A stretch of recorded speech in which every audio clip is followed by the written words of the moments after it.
Hey, you guys, I am so excited. This is something truly that stepping into trusting God. And I think I had this conversation with Jen. Oh, geez, Jen, probably at least 5 years ago, if not longer, that the three of us should get together and just share some things that we've learned along the way. And I think we've each learned even more in that time. So I just want each of you to introduce yourselves. We're in this. Renee is in her 50s. I'm turning 50 this year. Jen is 49. So combined knowledge from our own journeys, In basically. my 50, I just turned 50 in July. You're Like still, hey, I didn't was mean just that rudely. I was just giving context. And this is raw and real. These are the conversations we have together and what we wish we would have known when we were younger, or what, if we could, we'd go back and tell our younger selves.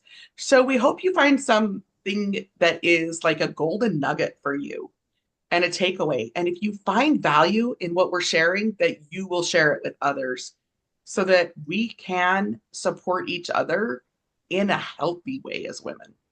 absolutely. Renee. My name is Ronay Brummett, and I am a holistic health coach. I have my hands in a lot of different things that all come together in one, helping people heal mentally, physically, emotionally, spiritually, and financially.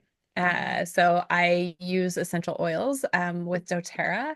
I am a emotion code practitioner. I'm a certified Eddie Via Unleash Your Strengths coach, soon to be a Gallup certified strengths coach.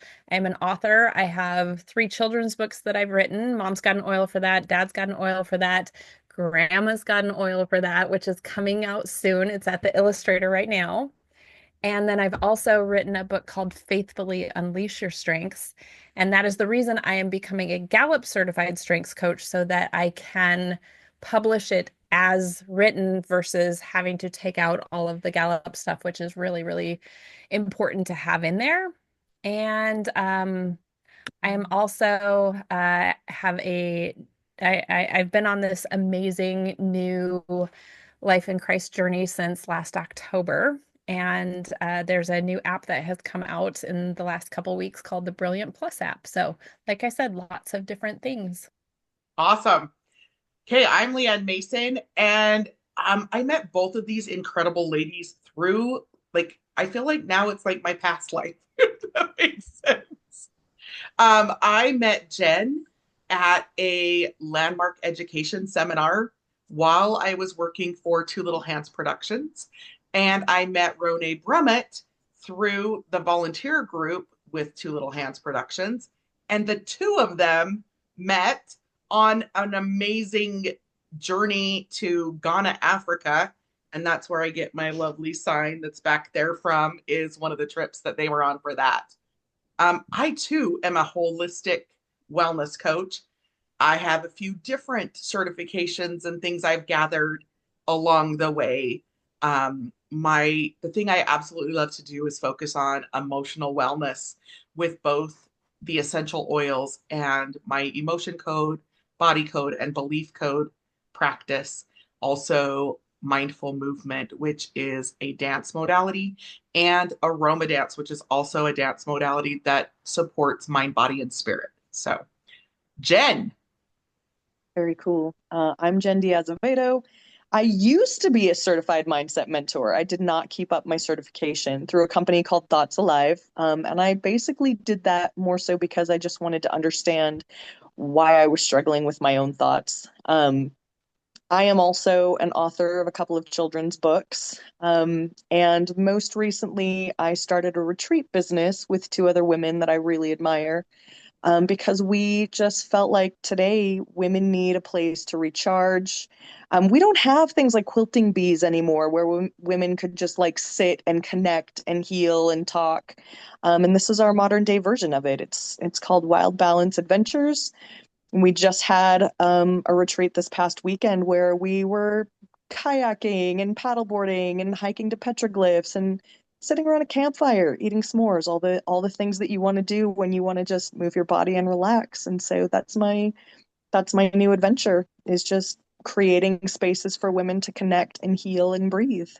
I love So that. that's And all three of us have social media and different platforms that we share different, I call them golden nuggets on my page. Jen is, I can't remember what you call yours. They're just kind of wisdom my along the page is way. well-rounded and grounded. Yeah, it's just Yeah, tips and tricks for living a well-rounded life. yeah, Yeah. exactly. And Renee shares, Renee, what do you share I on your just get social on and media?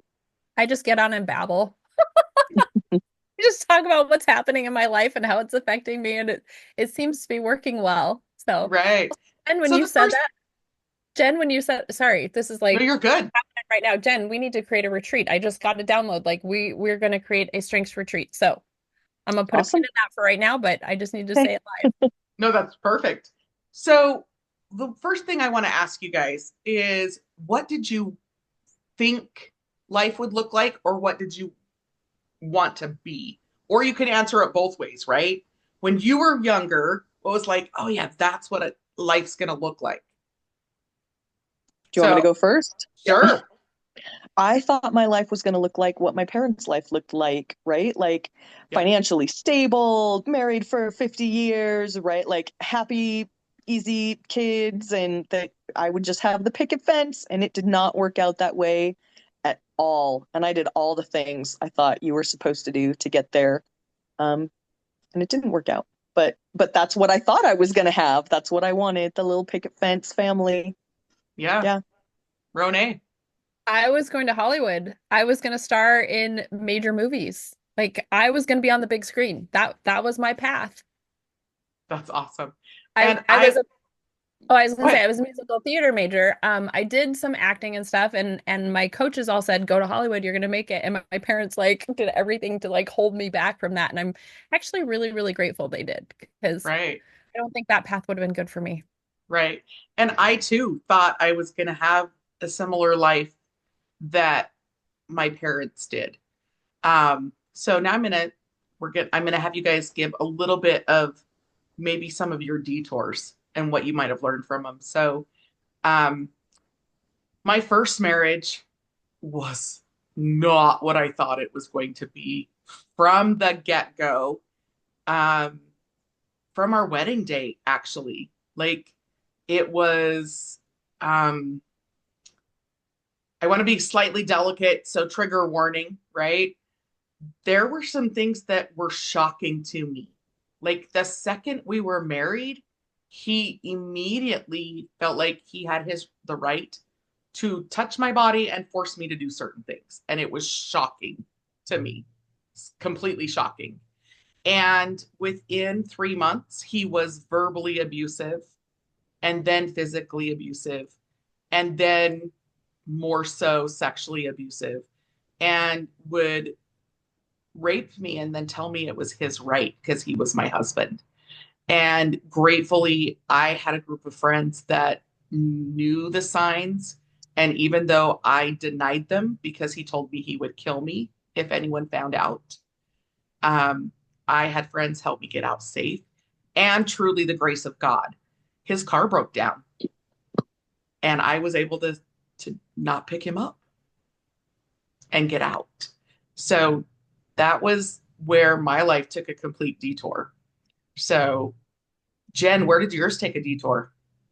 Oh, I had my dream for a little while. I was married for 14 years. The last four were pretty rough. First 10 were great. We had three little boys, got along really great. And then he developed a gambling addiction. Um, and we lost everything, everything. I mean, to the point where people were threatening me and the boys because he owed so much money, and he hid it for a long time. So I didn't know for a while, but and then it was I thought that was the hardest part, and that was pretty hard. But I would say the hardest part for me was the years after the divorce of just thinking that, okay, we got through that. And now I can just roll up my sleeves and start the rest of my life. And like the trauma, the emotional roller coaster after that was probably harder even than because I just grew up thinking I didn't really believe in therapy, didn't really believe in any of those things, just like roll up your sleeves and go. And that didn't work out for me. It was really hard. Hence the mindset mentorship. Like, how do I figure this out? So So, that was where what my is the life sort of one veered off. thing that you wish you could go back from what you know now? What is something you wish you could go tell yourself in that the time that you were going through the divorce or the years following that? I wish that I knew to calm down a little, that things would eventually work out. Because when you're in the thick of it, it's not, it feels like forever and it feels so hard. And I can look back on some of those times and go, that wasn't as bad as I was making it. Like I made it harder on myself. Um, and yeah, to just calm down, to not feel so, I've got to fix this, I've got to fix this now. How am I don't want to be here anymore, you know. Um, that's probably my biggest, you know. Just calm down. You'll get through it. It's okay. You'll figure it out. That harried feeling that I carried for years of I've got to fix this now, um, was exhausting and counterproductive and wasteful. I think time is precious, and that was wasteful. So Got it. That's awesome. Hey, Renee, what was your detour? Before we go to my detour, let's go to what's one thing you wish you could go back and tell your younger self. Truthfully, that I have value and that the way that I was treated was not okay. Um, she's See, it's much easier when I get to ask you guys questions. And I think I've probably shared a little bit with both of you on this is my husband that I've been married to for 25 years says, why does the time that you were with him, which was under 3 years, trump the 25 years we've had together? Because it's his voice that sometimes rings in my head. And even the other day, I mean, I've done all this training, right? And a lot of times I do really good, but it's okay to not be okay. And there are times that then I spin, and he says, in those times I spin, why are you abusing my wife? Because that voice, if I choose to believe it, then it's just me abusing self. So giving myself grace is something that I've learned in the last several years. And if I spin, it's maybe a few hours, it's not weeks and days like it used to be. So giving yourself grace. It's okay to have tough times, but you don't have to stay there. Yeah. It's that pretty woman moment where it's easier to believe the hard st or the bad stuff, Yeah. but we need to change that narrative and be like, no, let's make it easier to believe the good stuff about ourselves. That's Yeah. not pride, that's not bragging. It's just God's truth. Yeah. Like God made you, and if God is marvelous and God is in you, then you got to be pretty marvelous too. Totally.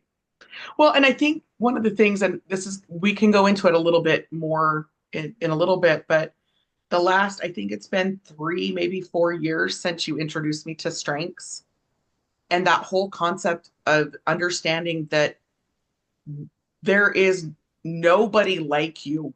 You are unique. And that I spent so long trying to fit what Mhm. a girl or a woman was supposed to be, that I wasn't okay with me.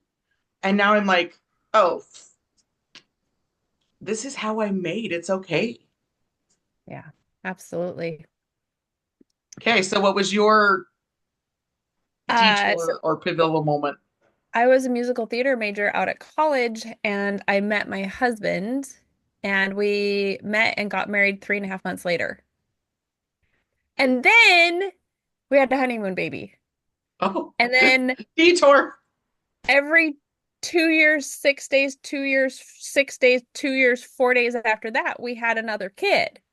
So I had 4 children very fast. I was 21 when I had my first, 23, 25, 27, right?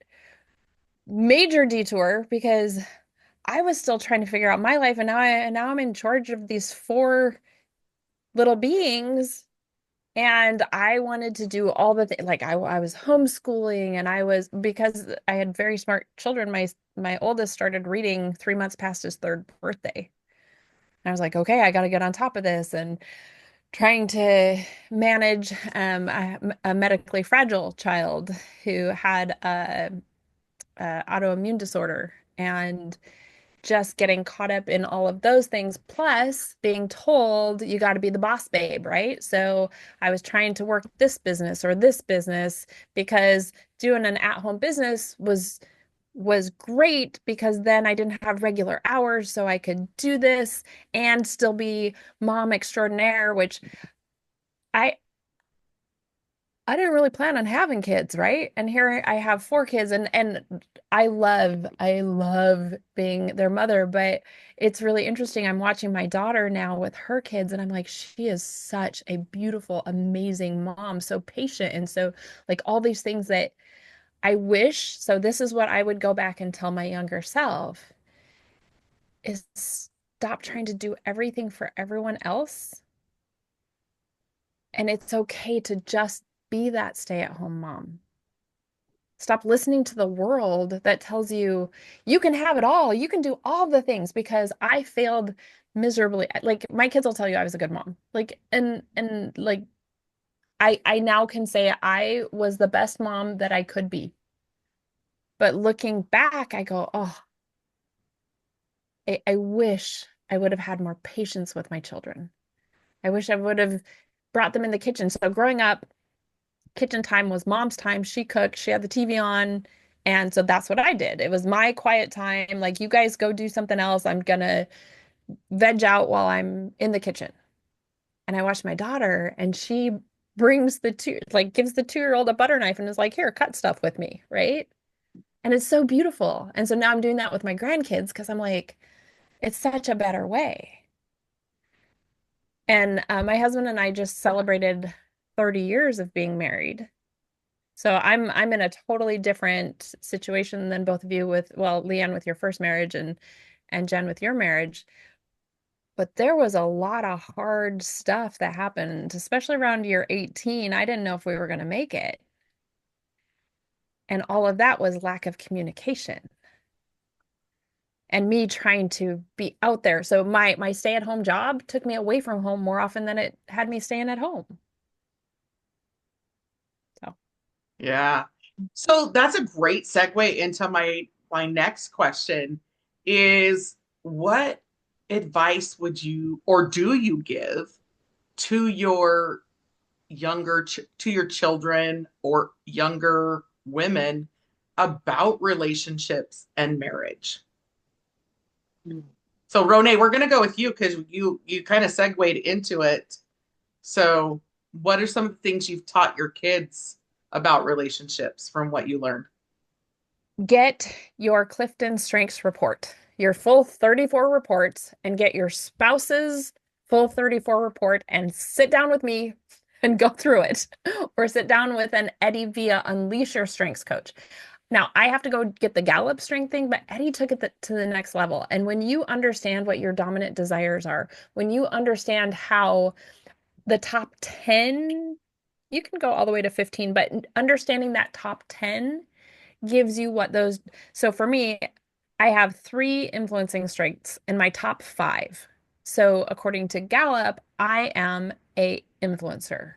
But if you look at my top 10, I have 5 relationship building, 3 influencing strengths.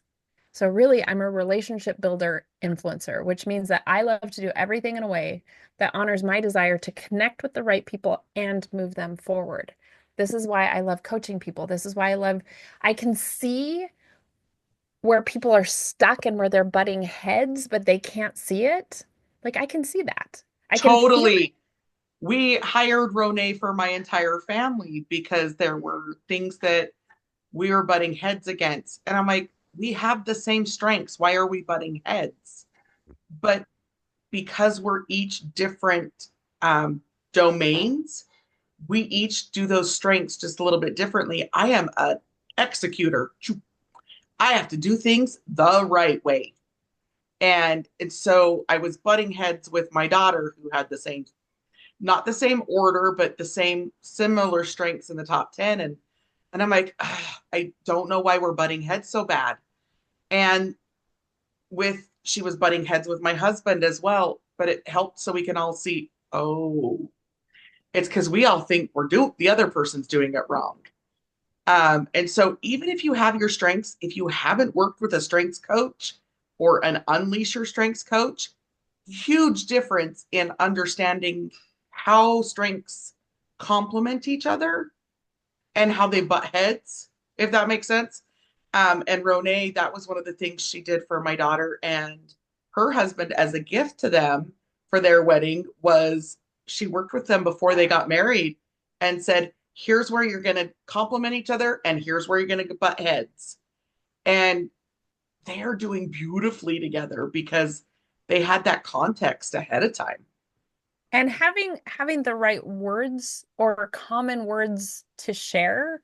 So my I'm a 5 relationship builder, 3 influencer, right? My husband is a 5 executor. So again, I'm relationship, like connecting with the right people and moving them forward. My husband, executor, making sure it's done the right way, and strategic thinker, he needs time to think, create, and or learn, right? Think, create, and learn. That's his.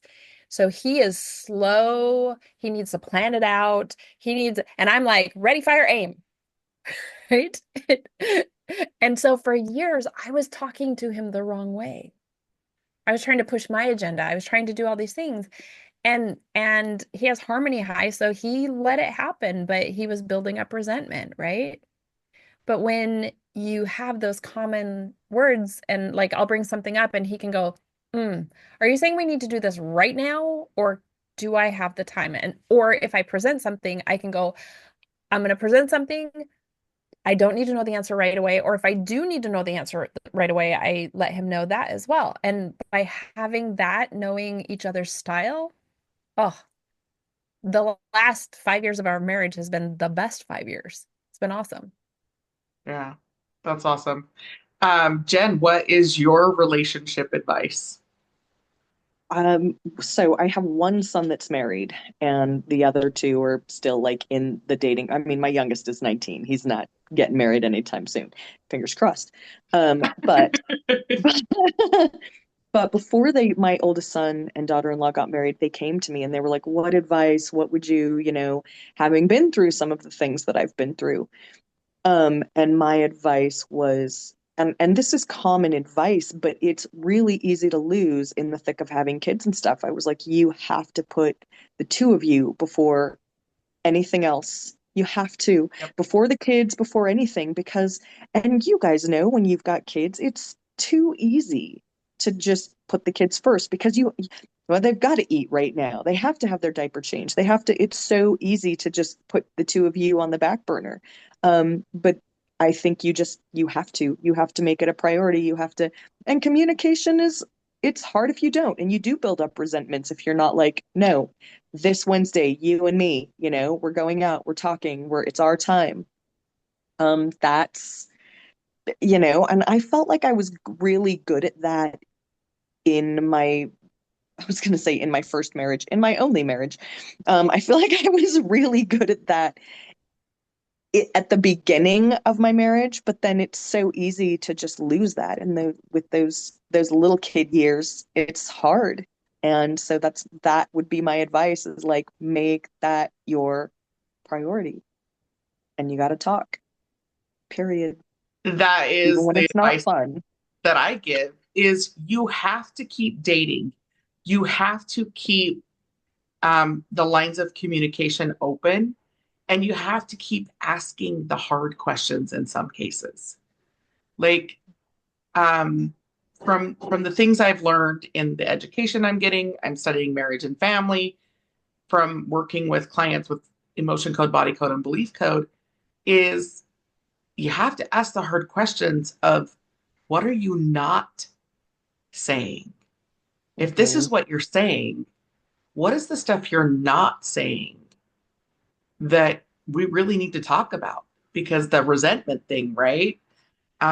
It's easy to hide things from a spouse because culturally or fear or any number of things, right? Um, Sometimes you just don't want to hurt their feelings, oh, right? You're totally. like, if I say this. Yeah. So So one of the my husband told me, he's like, you can't gatekeep things. He's yeah, like, it may cause a problem right now, but if you keep gatekeeping, you don't allow me to grow. Joseph And for said the a lot same of thing. years, yeah, for a Yeah. lot of years, I didn't allow him to grow because I didn't like, I knew it was going to cause a problem. Well, rather have a small problem here than a bigger problem down the road. Yeah. So one of the things that is unique about my second marriage, I was never going to date again. That was just I did not I didn't want to be touched again. I didn't trust. Um, but God works in mysterious ways. And Joseph and I went to the same high school, had lots of mutual friends. He went to the same, well, not he, because he was not a church person at the time. His family went to the same church as my sister. My ex-husband came after me at church and they asked me to attend somewhere else for the safety of the congregation.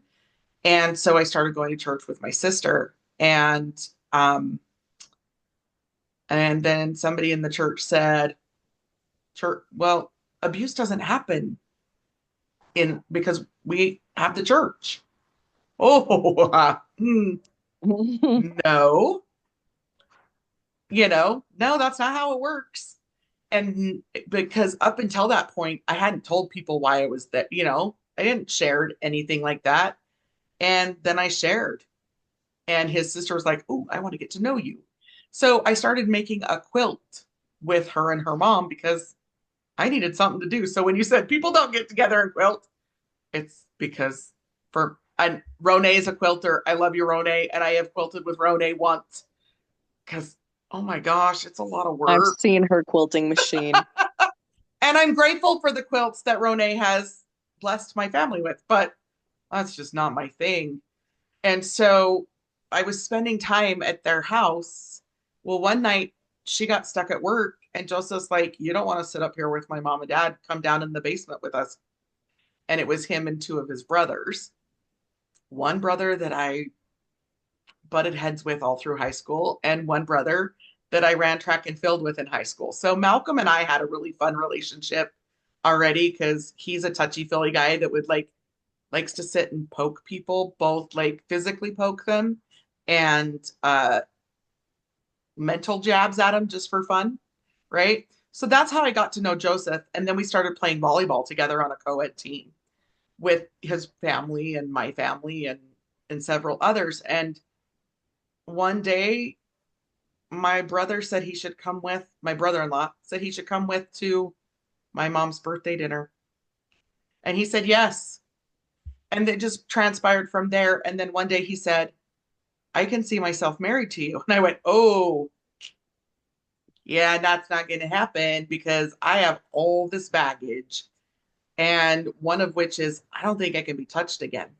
And he's like, I can see myself married to you. He said that God showed him this life with each other.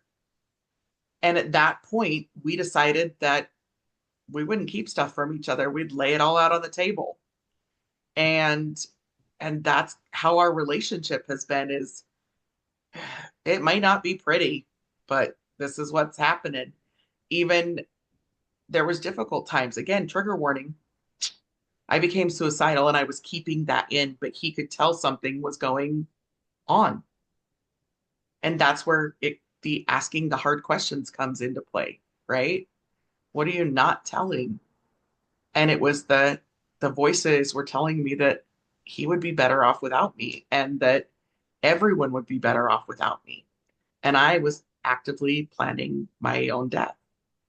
And so at that point, we made a pact that if the thoughts are there, I have to tell him or someone else I trust that the suicide ideation is back. Because if you can actually tell someone you're not going to act on it because you're able to have that conversation. And so having those conversations that are uncomfortable, you need those in a marriage. You need that to continue to grow together and move forward. Absolutely. So, Jen, I know you've had several relationships since then. And I know that I didn't mean that to sound bad. She's had more No, than one since. I didn't take it that way. But I No, do I know that I've talked Jen through a few, like a date. You're bad. like, no, that guy Well, is definitely not your mojo. Uh, no, because what what did was you your question? what Sorry. did you learn along the way from dating after being married? Because Oh, it's a different dating after, because I didn't date. We were yeah. engaged from the time he said, I can see myself married to you. We both laid everything on the table and we were engaged and then started dating. So I never went through the Yeah, it wasn't fun. It's not a fun process after you've been married and you have children. Um, and I think it's easier when you meet and you're younger because you kind of grow and build together so that when you're older and you have kids and you're meeting these people who have these set things about their family and these it's tricky, it's hard. But I think the hardest thing for me was that I settled so many times just thinking that, well, I guess this is, I'm 40 now, or I'm 45 now, or I'm, whatever. And you go, maybe this is all, maybe this is as good as it what's left gets. in the ocean, like maybe this is it. And so you do kind of settle and go, oh, maybe I just, have really high expectations. But I think I just have reasonable expectations. Like, just be honest with me. Just be like, let's have conversations, right? And I wasn't finding a lot of that. And so I literally got to the point where I went, I'm not doing this anymore. Because I did want to find a healthy relationship. I really, really wanted that. And so I was actively looking and participating and trying to, and it was just more trauma, more trauma, more trauma, right? And so then I just went, I'm not doing this. I'm gonna just take care of me, heal myself, figure out what's going on in my own thoughts. And I'm just gonna be grandma from here on out, right? Because I'd had my first grandbaby right around the time I just went, I'm not doing this anymore. And that it's I and people say it all the time. It's such a cliche, and I'm sorry, but it's true. When you stop looking is when things happen. When you're finally at peace with yourself, when you're finally like, I'm not doing this to myself anymore. I'm not going to surround myself with people who are not amazing. Right? Like who are okay, like cheating behind your, like having conversations with people. That's just, if you're in a relationship, like be respectful. Um, and the second I just went, I'm good just being me, then I met a really incredible, incredible man, who was so sweet to me, but it was 15 years of just awful experiences and people who weren't right for me. I'm not I don't want to put that out there like every person I dated was awful. But Not a good fit certainly for not good for you. me. Yeah. Certainly not good for me. Yeah. Yeah. So, Yeah, I totally love that. So, what is something that you thought was the norm or normal that you were supposed to be that now you realize it's not all cracked up to be? oh, are we talking about like, Just in general, just general as looking back, what is something that you were like always striving to do or be because you thought that was the norm and now you're looking back and going, I that wasn't you're really gonna important. you're gonna get mad at me for this one because we've had this conversation. I am not delicate. Like, I'm not a dainty girl. And I grew up thinking that I was just this like muscular tomboy little thing. And growing up in Southern California, it was the thing to just be the thin, cute little blonde. And I spent my entire life trying to make myself smaller. Like, how much smaller can I be? And it's only been recently that, like, so I went on a retreat with a group of women last year, and there was this woman there that was not delicate, right? Like, bodybuilding, strong woman, and she owned it. Like, she's out in her bikini on her stand-up paddleboard, and I was like, wait, how come she can do it and I can't? Like, how come she's out there owning it? And my whole life I've been like, oh, just trying to look small, make myself as small as possible to fit this norm. And now I'm like, no, I'm okay. Like, I'm good being strong. I'm good. You've seen all those studies where they're like, signs of longevity are how big your legs are, right? Like the people that have big, strong legs. And I was like, oh my gosh, I'm I'm gonna living live forever. forever. So I totally love that. And I know why Jen says you're going to get mad at me, because Jen and I have had the conversation, like both Jen and Rone, I've always looked at going, I would love to look like them. But do you know what I'm actually realizing is that was the norm that I was looking for constantly, right? Um, I and my kids even make fun of me a little bit. I am built like a guy. I have broad shoulders and I go straight down. And my husband tells me I have no butt. If I could You do. take my gut and put it in the back, I'd be good. But I was seeking that all the time too.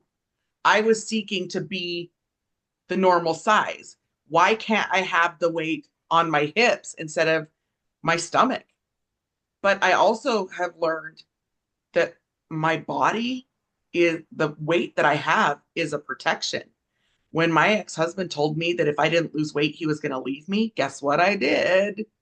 yeah, Got bigger and I'll bigger. show you. And anytime that anyone made me feel uncomfortable, I would put on weight.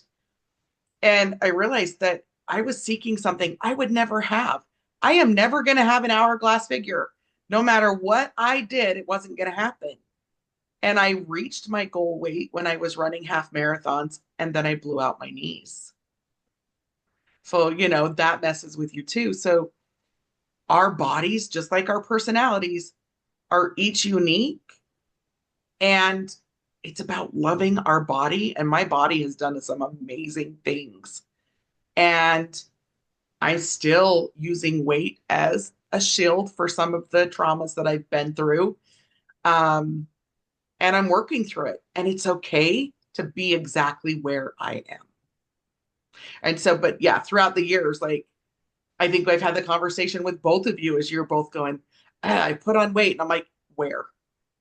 Because to me, both of you, I would love to ever be like that.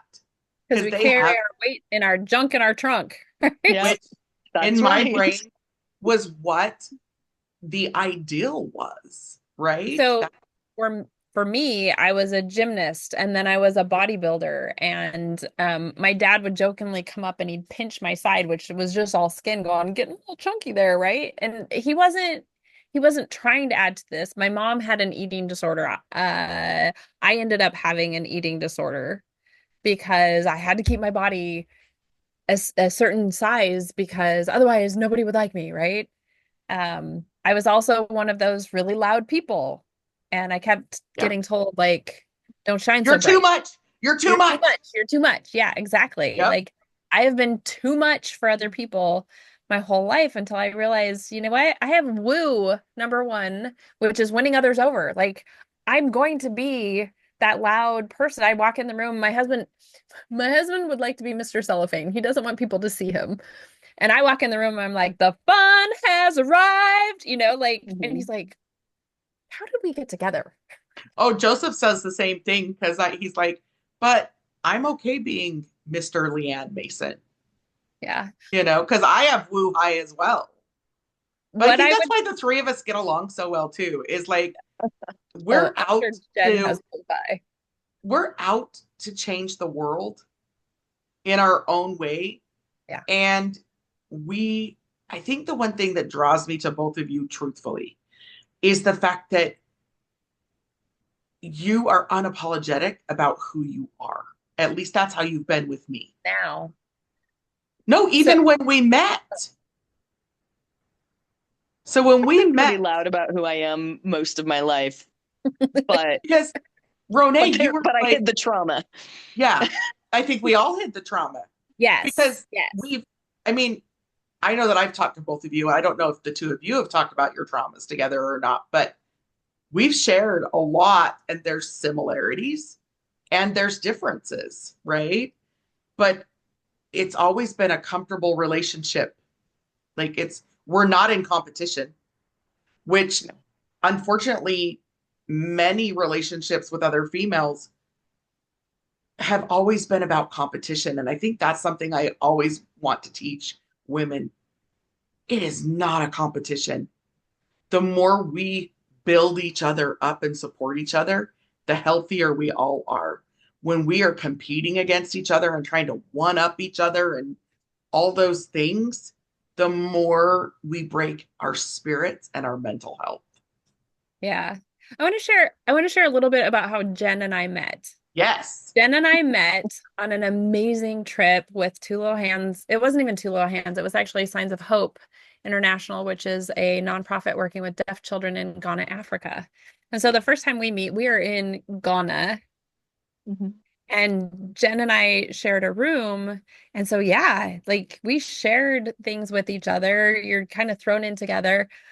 But here's the thing. I want you, younger self, older self, it doesn't matter. I want you to find a friend who will, when you see people walking through the jungle and you hear music and you go, huh, what is going on? I don't know. You want to go? Yeah. You want to go? Yeah, let's go. And you just go walking off into the jungle to a church where they're singing and dancing and it's totally different from anything these two girls had ever seen, and just be And like, we were like a sore thumb, like we stuck out. we tried to like sneak up and see what was going on. Well, There's no we're sneaking. up in the dark, and they're like, come into our church, and they wanted to dance, have us dance with, and we're like, okay. And pretty soon there's people videoing us because I had mine on and I shut it off because I was like, okay, this is kind of disrespectful to be videoing in this church, right? And it was this amazing experience. And we were there for a good half hour, and it didn't seem like anything was going to stop anytime soon. And we're like, hey, we got to get back because we didn't want the people that we had left like to have to come Be find us. afraid of where we were. And so, coolest experience is we're in this church in Ghana, Africa. And the pastor says, I'd like to pray over you before you leave. And we're like, okay, cool. And he says, what are your names? And she says, my name's Jennifer. And I said, my name's Ronay. And he says, okay, I want to pray over you. And he's, Lord, I ask that Jennifer and her friend, whose name is so powerful it cannot be spoken. And then he spoke this beautiful prayer over us that our Yeah. mission would be successful. And like it was just this beautiful experience. And so when I think of Jen, that is like number one comes to my mind is just this person who would just go off on this weird adventure. It didn't matter. Like we're like, I don't know, let's go find out what's going on. And so that's what we still need. It doesn't matter how old we are. We still need those adventures, especially as women, to get together, not for competition, but to come together and to support each other. And Cheer anyway, each other on. I love that Jen is creating these retreats with yeah. other women. Like, we do need that. We do need that camaraderie and that sisterhood. And and I absolutely love that. Oh, we lost Jen for a second. There she is. My phone is being really crazy, you guys. I'm sorry. I don't know what's happening. Totally fine. So Totally fine. So that kind of is a great way to kind of segue into our next piece because I know each of us have had different faith journeys and we've talked about our faith with each other and faith journeys. And some of it has been positive and some of it has not. So because Jen's phone's being a little weird right now, Ronay, I kind of want you to talk about that because if it's okay, I'm going to basically say you went from church hurt to discovering a relationship with God and Christ on your own, separate from church, right? Yeah. Yeah. Grew up in a strict religion that raised my kids in it. They, three of the four are still active. And what was it, 12, 13 years ago? I had some, maybe it's, no, it was before that. It was actually about 15 years ago, major church hurt. And at the time, I was not only doing, because it was a lay church and I was actively working what was given to me, working with the young women, and like I just loved that. But then I had a skill with sign language, and so I would go and I would interpret for 3 hours. So 6 hours of church every Sunday for years.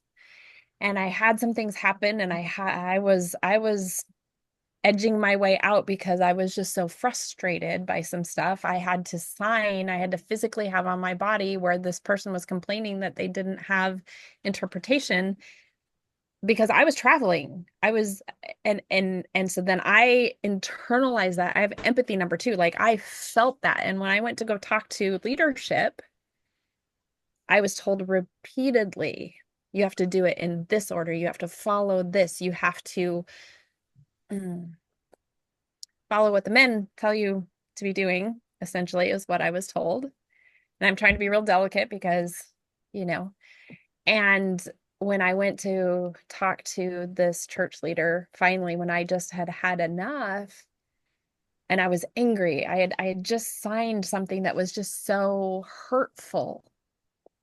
And this person said, don't. Like I'm not allowed to be angry. He said, "Do you know that I have to go talk to somebody right now whose child's leaving the church," and pretty much told me I didn't have the right to be upset. And I was like, and done. Mm-hmm. Like that was the straw that broke my back because I just couldn't keep putting myself in that position. And I mean, there's some other stuff, and I know that people are people and people are fallible, but I had to walk away so that I could find God because God was not in the church building for me. Right. I was working so hard to keep up appearances, to work through all this stuff, and it was just not there. And I had some pretty serious conversations with him where I was just mad and I walked away. And then through emotion code, was able to heal that relationship where I said, I just feel like I'm this 2-year-old and I'm on the ground and I'm throwing a tantrum. You know how they get and their arms are going and their legs are going, and then they finally start going. And when they get to that point, you go and you pick them up and you go, okay, we good. And I'm having this emotion code session and I'm telling my practitioner about this. And all of a sudden I see me as a 2-year-old doing that, right? And then I see God go over and pick me up. And I grew to full size me. And he's patting my back and he goes, "You good? You done? Can we move on now?" And that was the start of healing my relationship with God. And it was so beautiful. And I was like, okay. And I was like, I don't know how to do this without this structure. I lost my community when I left that church. And he's like, you don't need that right now. Right now, you and I, like, this is what needs to happen right now. And then that was a good 10 plus years of that, me just like figuring that out. And then last year I went to Faith Over Fear that Ray Higdon held, and it was life changing where I was like, okay, I'm ready for the next step. And God's like, okay, you ready? Roll up your sleeves. It's time to get to work. And he's like, you're going to write this book and you're going to do this and you're going to do, and I'm like, whoa, okay. And it keeps coming fast and furious now. And it's awesome. So Yeah. that was probably longer than you needed, but No, it's totally great. So, Jen, how about for you? Yeah, mine was slow and sneaky, right? Like, I just felt so alone, and I was crossing all the T's and dotting all the I's and doing all the things that, again grew up in a similar church to Rone. Um, and I just didn't. I was so desperate for comfort and for answers and doing all the things that you're told to do, and nothing was working out repeatedly for years. And I wasn't getting the answers that I wanted. And I was not lazy. Like I was praying and, family home evening, reading scriptures with my kids, all the things, right? Like just because I was so desperate for comfort. So I was like, I just got to make sure I'm doing everything right. And I remember um, curling up in a ball on the floor one night and just being like, I can't anymore. Like I can't. And was saying my prayers. And it was as powerful as it was in the room. I'm sure it was, within my own mind, but I just heard this voice say, you're you're too close to the forest to see the tree, right? Like, I need you to back away. You're too into, I'm doing all the things, I'm checking everything off, I'm doing all of the, and nothing's working out, and I need you to back away. And so I did, and I did it quietly. And I am one of those people that likes to figure things out on my own. And so I spent more time alone in quiet, meditating, journaling, praying, and I had never felt closer to God than in those moments of not being in the thick of the groups and the this is and all of the things that we had to cross and dot and make sure I'm doing this, make sure I'm doing that. It wasn't until I stepped away from everything that, and there was a lot of judgment there too. Um, but I think I was prepared for that because of what I went through with my divorce, right? Like there was already so much judgment around that. So Yeah. that by the time I got to this point, I was just like, I had practiced going, you, Jen. You know you, God knows you, and it doesn't matter what anybody else thinks. And so it was easier for me to quietly step away. Yeah, people said some stupid things and things happened, but like I said, I'd already been through it. So I was just like, okay, it is what it is. Hmm. But just in that quietly stepping away and silence, running, usually when I'm alone is when I get my best clarity, my best answers, my best. It's not in the thick of, a big church meeting or singing a hymn. It's in silence and stillness that I find peace usually. So, I love that. And I had a different experience because my divorce was obviously, I was the first to get divorced on either side of my family that anyone knew about, right? Generations of family that was married until death, and and the shame of getting divorced was interesting. And then in support groups, it was interesting to find, how can you still believe in a God? Well, because I believe God helped me get out of the divorce, right? Like, and then with Joseph, his dad was from England and wasn't raised in a church. And well, they would go to the Church of England for Easter and for Christmas. That was, but and I don't know if it was his dad, I think, or if it was his grandpa, Irish Catholic. So his Joseph's grandfather was Irish, his grandmother was English. So this whole, and so Joseph's dad um, joined a church and then met his mom. And so he was raised differently.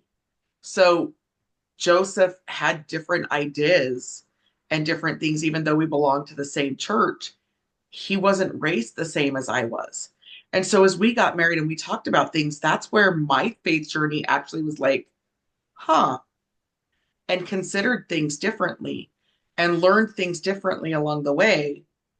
But then I even look at different experiences I've had along the way. One of our kids has a rare disease. And I don't think I've ever prayed so hard for guidance and understanding and fasted and all the things. And And then seeing God's hand in that, it changed how I did things. But even in the last, and this is going to sound a little bit crazy, but because Ronay went to faith over fear and all of the conversations we've had there, conversations with other friends that have different faiths, non-denominational or Catholic, or all these things that I've always been able to do Bible study with. Their journeys have affected my faith journey. I've had so many conversations with both of you that made me go, huh, okay. And then I go back and pray and meditate on it, and it helps me understand better and differently. And those kind of things. And then Ronay goes to faith over fear, and she's like, you got to surrender. And I'm like, I felt like that 2-year-old kicking and screaming. That's what I have been doing. And then she challenged me to like have a word and to actually pray and ask God what my word's supposed to be. But what if I don't want to? And the word came trust. My word for this year is trust. And as I keep leaning in and surrendering to that trust, then it's like the next piece and the next piece. And then she introduces me to this brilliant app. And I'm like, I'm really trying to study Isaiah and understand Isaiah.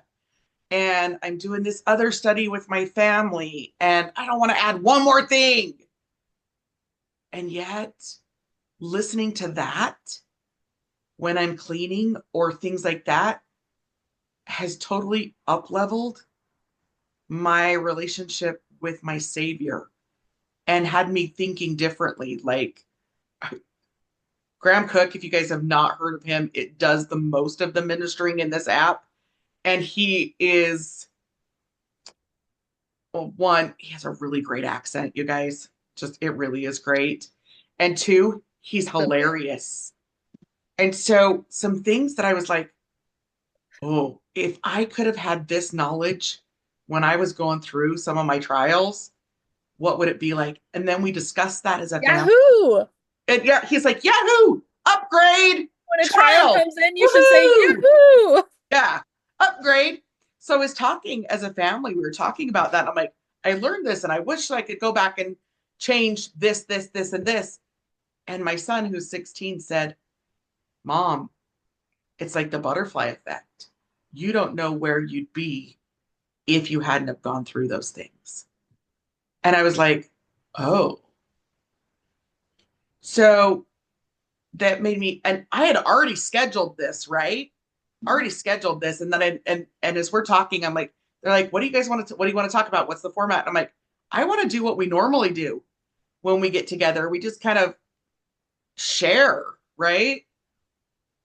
And I thought about that for a second. And if I didn't go through my first marriage, if I hadn't have gone through mental, physical, sexual, even spiritual abuse from him, because he used language in the church to bash, right?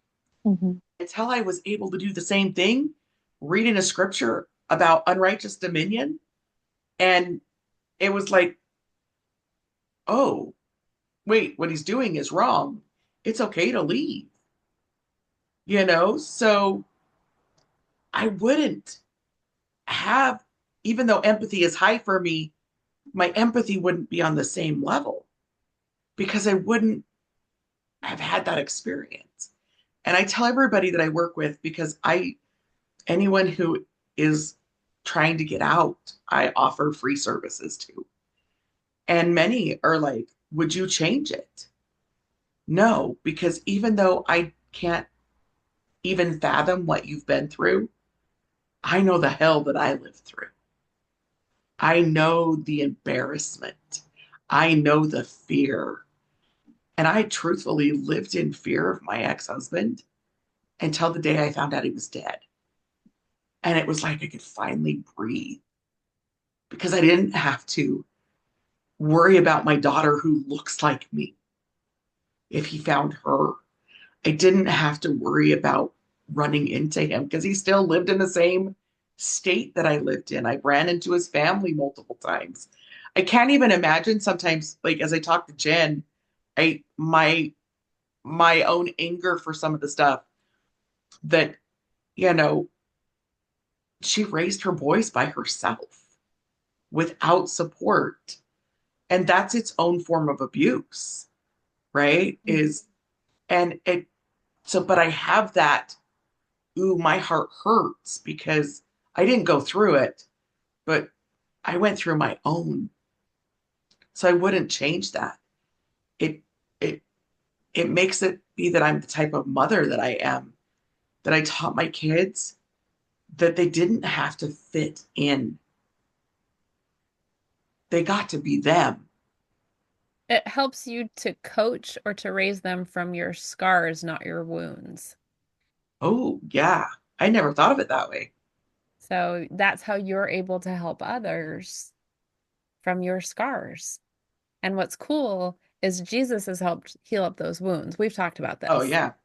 Like Christ did all the things for us so that we could be here and help others. So I always appreciate that you share so openly because like that's real and that's raw and that's like it gets uncomfortable, right?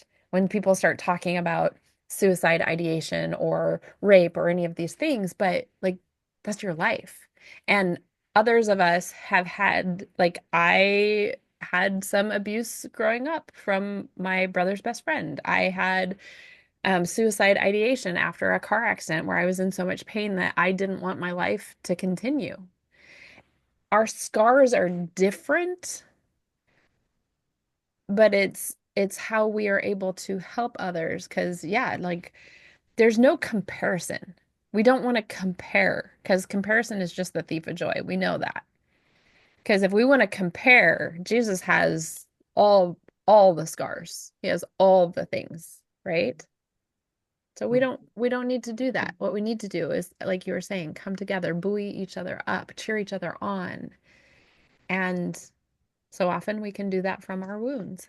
Not our Yeah. wounds, our scars. Our scars. I love that analogy.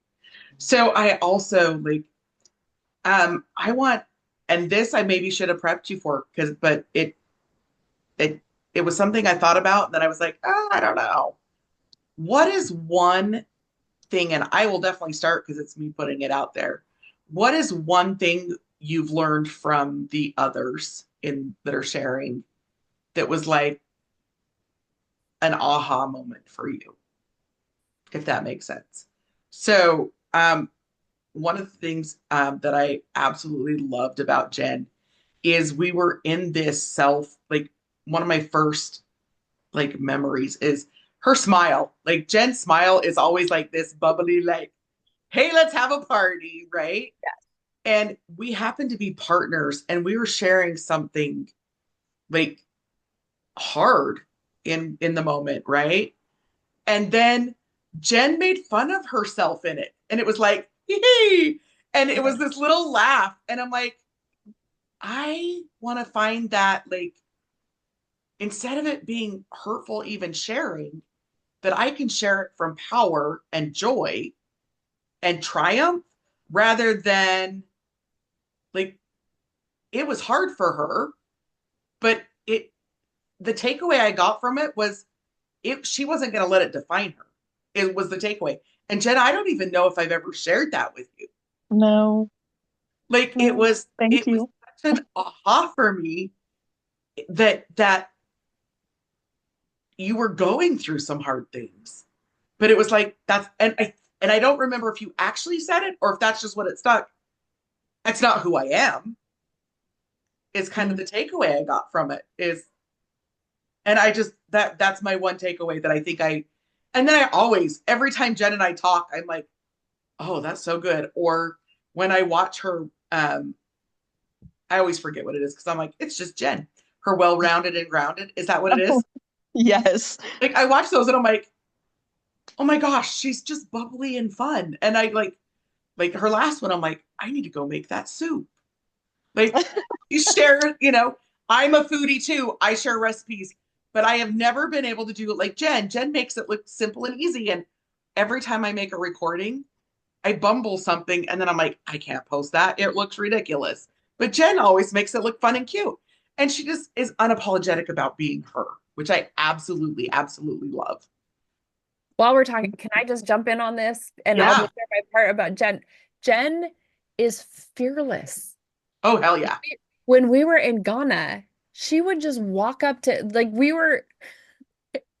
there's some sketchy things that happened while we There were was some sketchy things. and we Yeah. had to go to the market and we had to purchase stuff and Jen was just like open and ready to go talk to anyone and I remember these two ladies sitting on a bench and they would say Obruni Obruni, which means white person, and we learned that you could turn and go Obibini, which means black person. Like it's just simple, and they So giggle. not like it is here. Yeah. And Jen walks up and she's talking like we were speaking different languages half the time. And they were like rubbing her hair and like pulled her into a lap, her like their lap and was like, take a picture with us. And she was just fearless. She is fearless. And I love that about her. And you're right. If she's uncomfortable and something's weird, she's just like, well, I'm not good at this, but let's just go to it anyway. So, Jen, and yes, your smile and your like when you laugh, you like throw your head back and it's just like just joy comes out of you.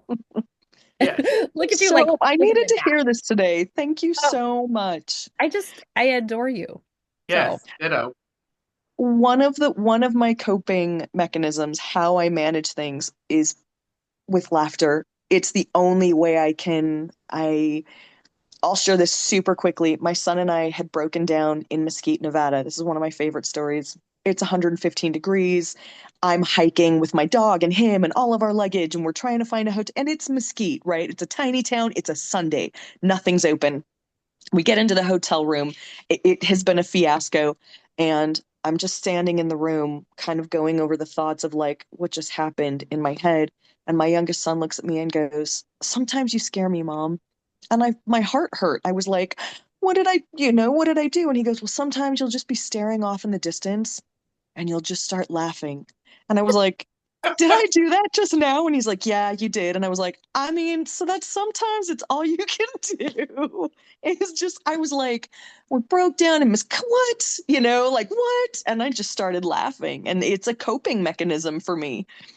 It's Well, how I but handle things. everything though, too. Like it totally lightens, like you're like, all right, can't be that bad. Jen's having It a good can't time. be that,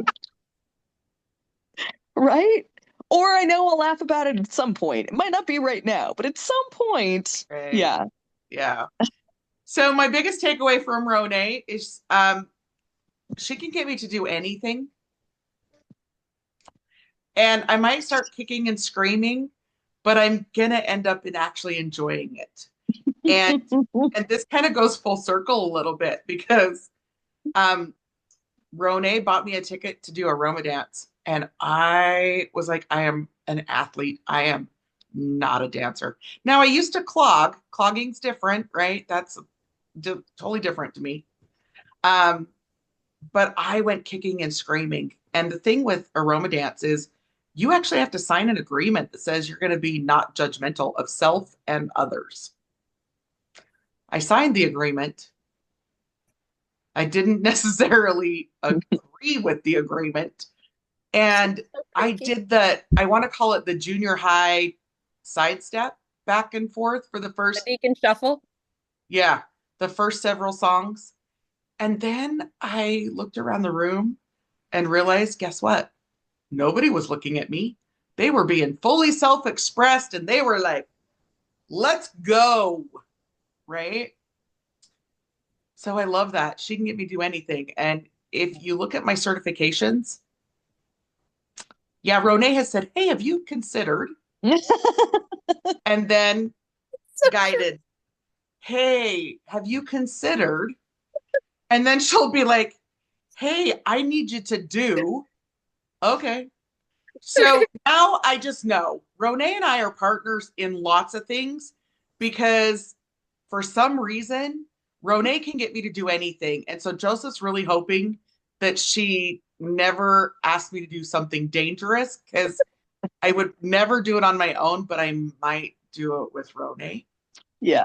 Take away. She's definitely an influencer, like for sure. Renee is like, okay, this is what we should all do. And everyone's like, oh, okay, like we're doing Yeah. it. Okay. I don't know how That's this is going to work out, but okay.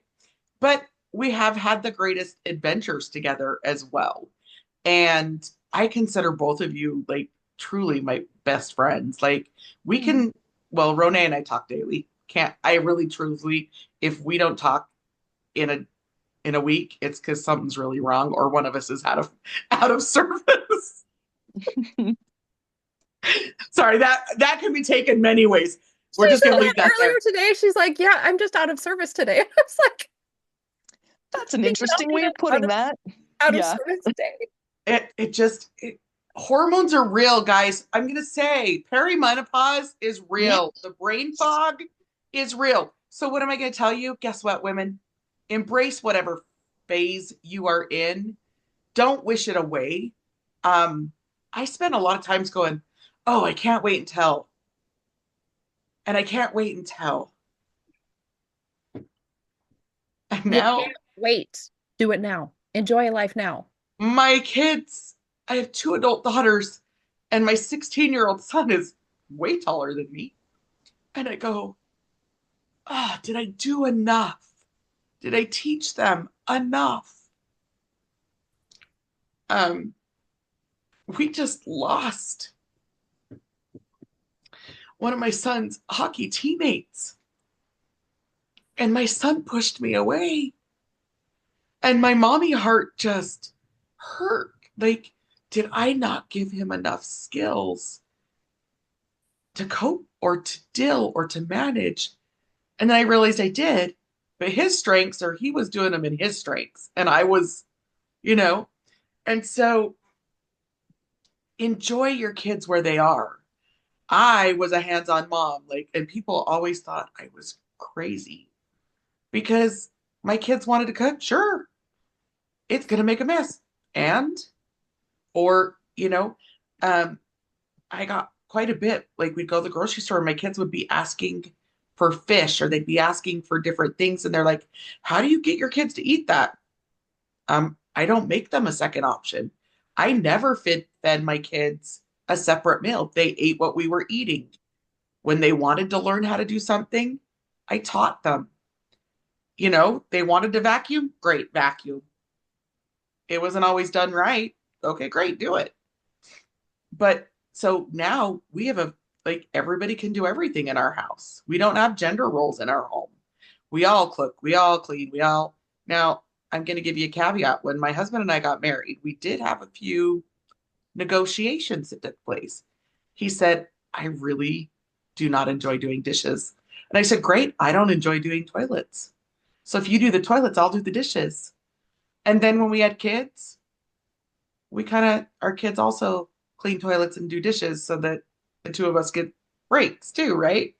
It's a negotiation, but there's not gender roles. There's not, we all work in the yard together. We all cook, we all clean, we all do all those things. Life is a negotiation as well in families.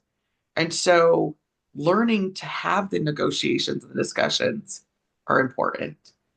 And not every family has to look the same. Because now I look back and what I thought was a normal family, there's a lot of dysfunction, a lot of dysfunction. Not saying that Joseph and I haven't created dysfunction, but this is going to sound really, this was Joseph's staying, and we're first time parents. You didn't come with a manual. We're going to screw things up, but we'll pay for counseling. And now Told our I'll kids do the same. body code, emotion code. I will do whatever. When two of my children fought suicide ideation, it was, here are the resources. You can go to counseling. We can get you on antidepressants. You can use essential oils. You can this, you can that. And we gave them the option and the tools. And it wasn't a one size fit all. They each chose a different method to support them in that time.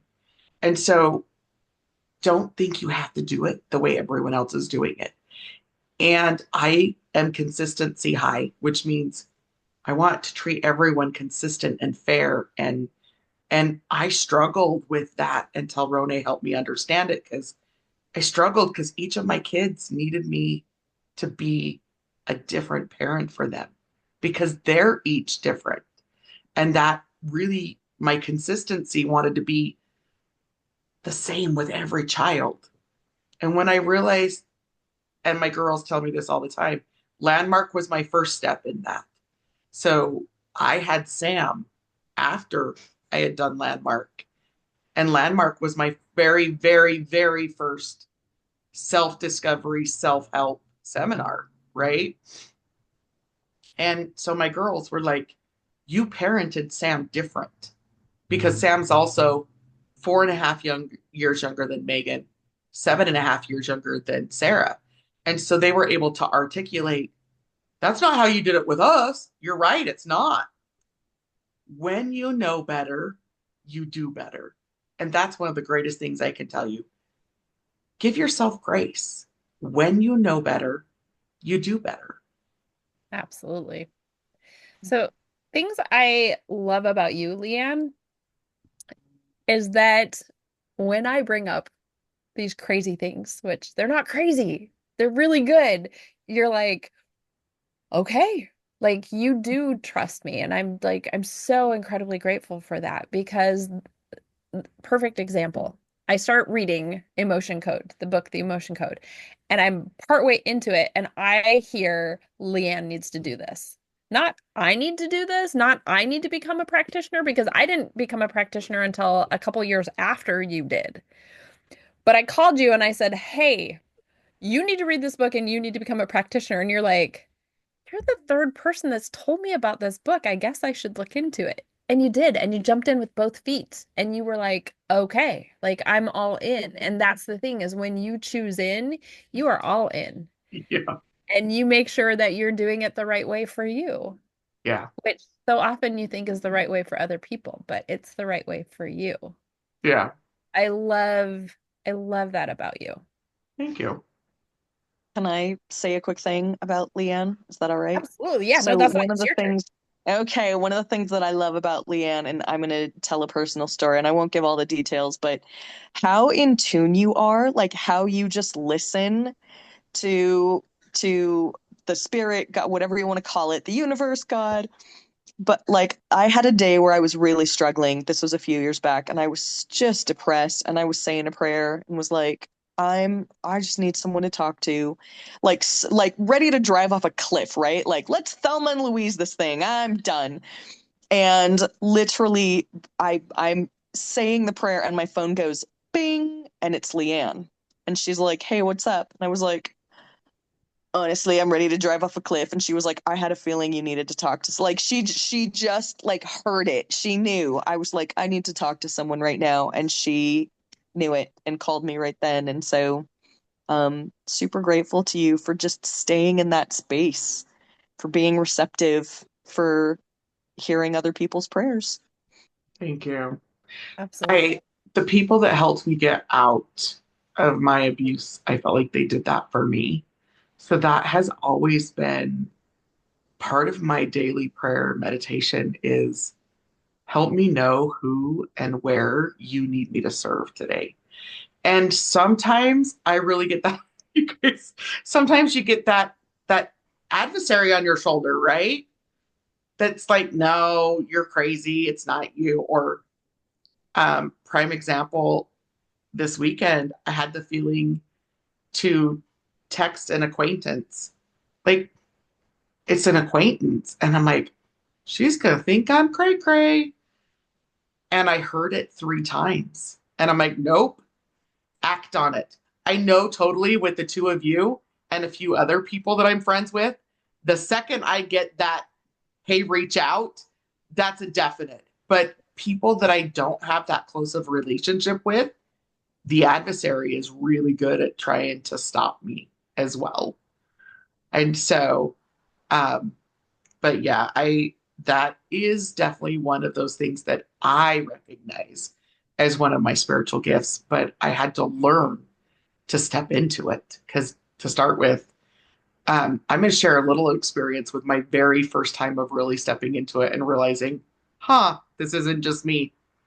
Um, my mother-in-law was really good at overcooking and then just sharing like with other people, right? Well, one day I am baking, and for some reason I had made, but it doubled. It doesn't make any sense other than it was God's hand, right? I ended up with 2 pans of lasagna. And I had a feeling to reach out to somebody and say, hey, um, I have an extra lasagna. Can you use it? Apparently, she had had like just some crazy things happen. And she's like, how did you know? And I said, uh, my mother-in-law was clearly helping me cook in my kitchen because it doubled. And I felt like I should reach out to you. That's all I was guided by the spirit. And so that was the first time that I actually realized, like, no, God can use us as his hands because we're the only hands that he actually has, right? And it's something that um, Rone and I have talked a lot about recently is if you don't act when acted upon by the Spirit, you're going to stop hearing it. Yeah. So trust that intuition. Whether you call it mom's intuition or a gut feeling, it's real. And I've seen that with Jen sometimes too, because I've had those experiences, both Jen and Rone, where I'm having those crappy times or those crazy moments. And one of them will either text or thinking about you. And sometimes that's all people need, right? Is to know Yeah. that there's somebody out there thinking about them. Um, I forgot to go back to the how the aroma dance thing comes full circle. I had been trying to get my daughter to do aroma dance with me for, I don't know, several years. But Jen shows up and she's like, I'll do it with Jen. So now all the time she's like, we need Jen to come do aroma dance. Well, I'll do it with you. Well, we need Jen to come. So Jen, we got to schedule something. And then Okay. Rone, we got to, when I get to go see Rone in Minnesota in June, we're going to do a doTERRA booth for Back to the 50s. Again, I bought 50s clothes to dress up. I'm going to dress up with Rone. It's gonna be a So party. to be a party. You guys, as always, I love you both dearly. And this is what it means to support and buoy up each other. This is what I wish I had when I was younger. I Yeah. wish I understood this. And I still have friends that I have a few friends that we can pick up wherever we were. And I didn't realize that I do have that with them.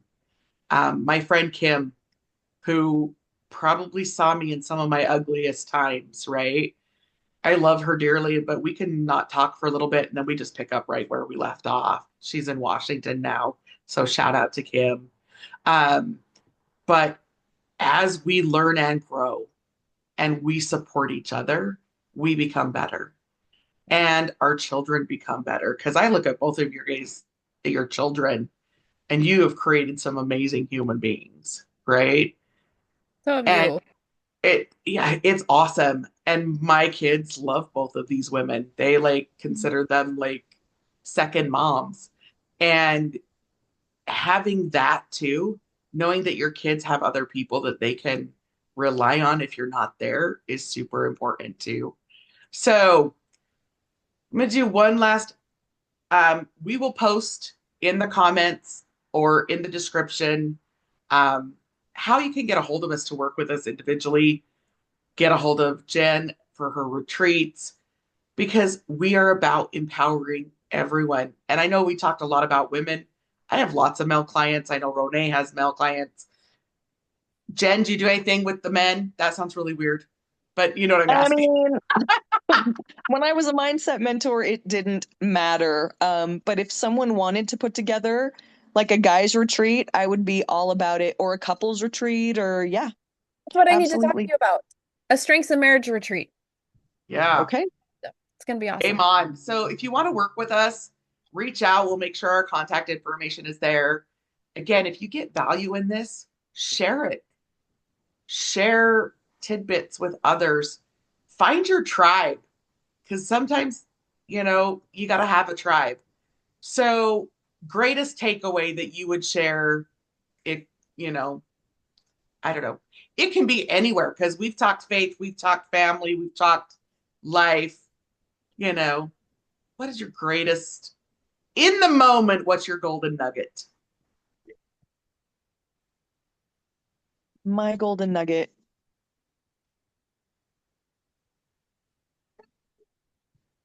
That's my grandson in the background.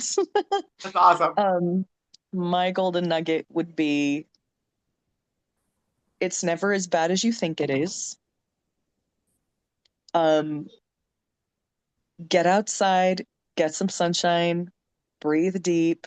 There are things that you're going to go through that are going to feel like the end of the world, and they're not.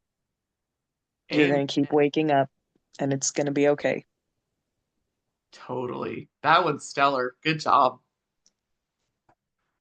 I think I froze.